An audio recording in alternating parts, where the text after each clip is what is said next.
multiple causes that are shots heard, as one person said 271 victims in that area. Nothing else said. Yeah, to the park, UNG Park is right there.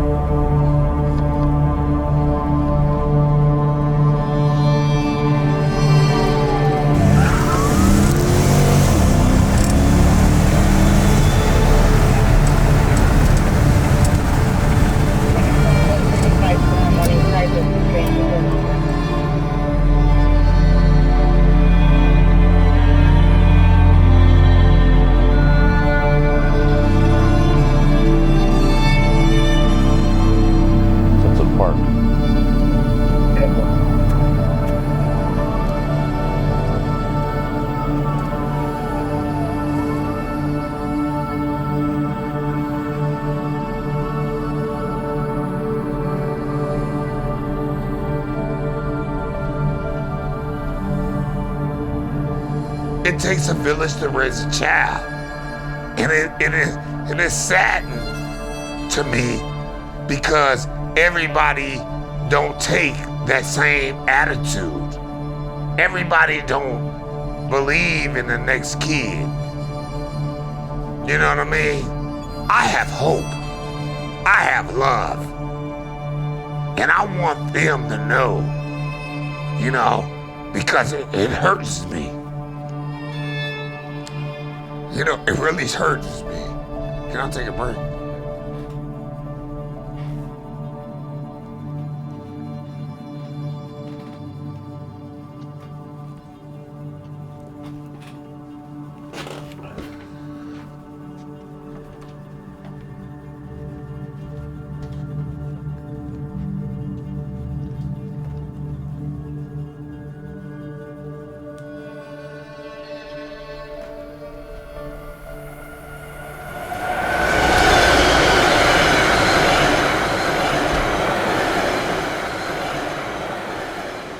The first summer we played every Sunday for 2 months, and the community came together and it was a beautiful gathering. A lot of people who grew up in Richmond, this was the place they played ball. Their children came and played baseball. So this park has a lot of history for a lot of us here, and we wanted to bring back some of the fun that has always been going on and not let the violence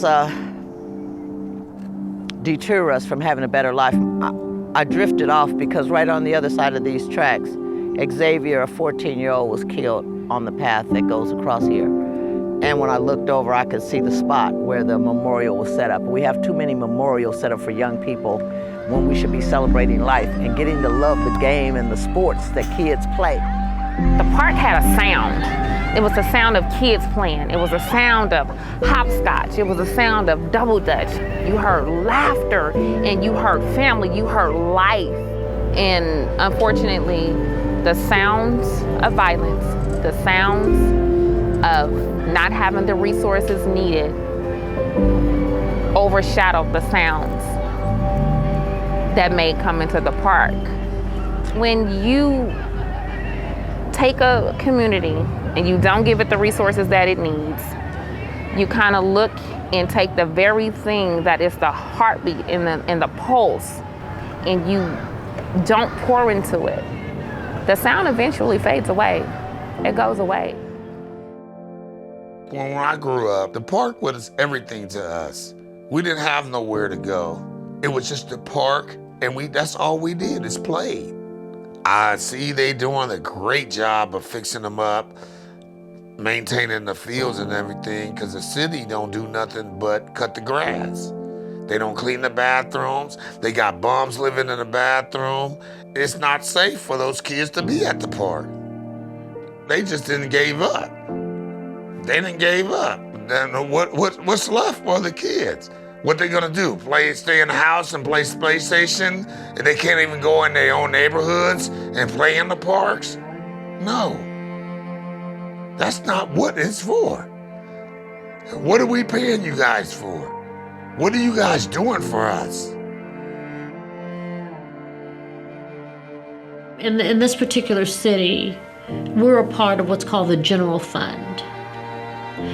And if the general fund is where the police services come out of, It's where emergency services, a number of things, and it's no defined budget.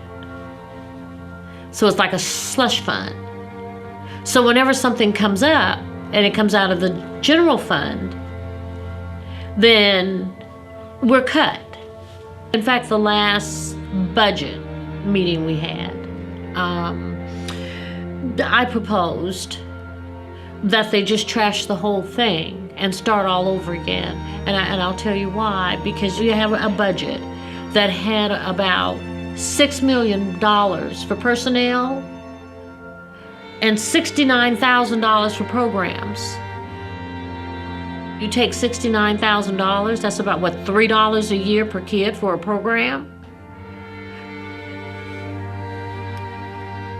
Why do I need $8 million in salaries? Something is not right. Being able to provide a safe haven for the children to play on is a huge factor. So for this immediate area of, where these fields are and the crime that's surrounded by it, I mean, it makes it really difficult for teams to come and play us. Just even when Terrence was about to go to school and go to Oregon, he said, "Dad, who gonna save these other boys like you saved me and my friends?"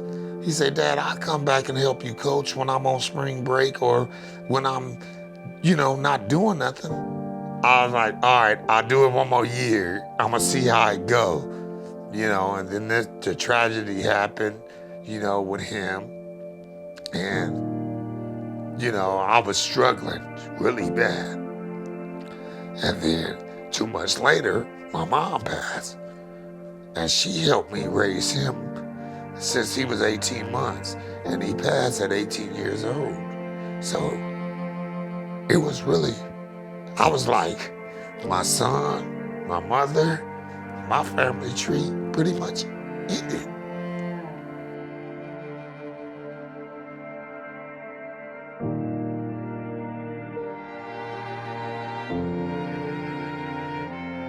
It's not safe for those kids to be at the park. Now, what are we gonna do to correct that? That's where we at today. What are we gonna do to correct it?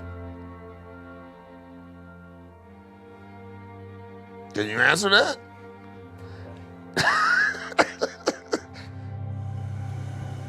Life is more than a game. This shirt says more than a game. Life is more than a game. Because once a person pulls the trigger, you can't pull that bullet back.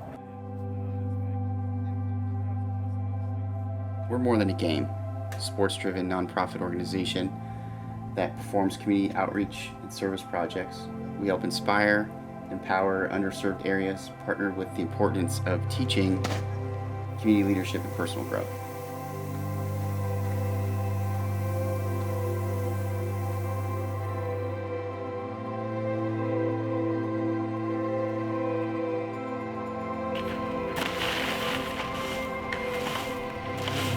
With especially all of the negative media attention, I just think it's so admirable that young people like yourself are still willing to come in and do what you can and get rid of the myth that somehow these communities are so dangerous that people can't come into them.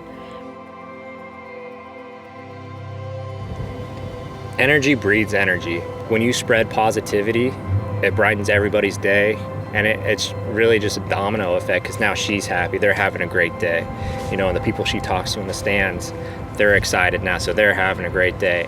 We want them to recognize the baseball field as a refuge, as a place to get away from everything and just play. We want them to have fun and associate baseball with, happiness, smiles, friends, enjoyment of the game. It's easy to get sucked into negativity for everyone.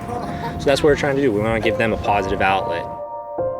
Today, when I found out about this baseball clinic, because I do this work because I have grandsons that are 5 and 2 that I want to see live past the age of 20 or 30 in the city of Richmond. So I decided that this was a better place for me to spend my day. that I can prepare and help make something happen so that my grandchildren and the children in this community that you see out here can have something to do other than become a statistic. Some kids just need, that encouragement from adults in, their community on the sidelines saying, run with the ball, go. You can do it. And whether people know it or not, sometimes people don't get that at home. So when you're in a community and there is sports and you're building that kid's self-esteem, you're making them believe in themselves. I think when kids find that there's someone that believes in them, they'll go the extra mile. That's like if you know someone loves you, you'll live longer because that person loves you. And it's the same thing on the field. When kids feel the love from the sidelines and they feel their community pushing them, they'll do things that they didn't think that they could do. You would be surprised the gifts and the talent that are in your parks. But if we don't have these things to offer them and, have these resources and open up the doors to our community centers, you have a city of children that are so bright and so talented, but because somebody didn't open the door to expose them to something new, we have talent going to waste. It's hard because people, all they think is I. Right now in today's world, it's just I. It's not about me. It's not about you. It's about us. My heart is really touched today by what is going on and the people I've met out here, Michael Miller, John Tucker, all the community people that are out here from Richmond, PAL, the volunteers that have come out and helped to clean up the field.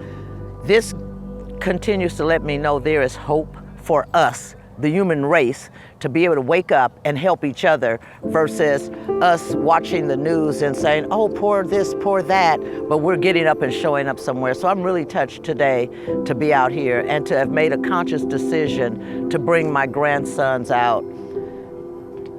A lot of times we hear, what's wrong with our kids?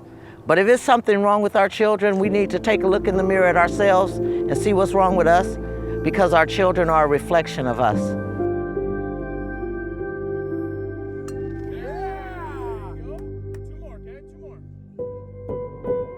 The community can only get better by the own community. I mean, we can get funds, we can get all the people that connected here, and that's good for people, for the outsiders to come in and try to help, but they gotta leave. And then once they leave, we're back in this square one. If you're living in an environment and it's become disruptive and you're not making noise, something is wrong. Because even animals make noise when their habitat is disrupted. So we need to make noise so we can have our parks available for our children to play. If we keep being silent, they will end up with no parks. This will all be cemented in, and we won't have anywhere to go. Where will that leave the future?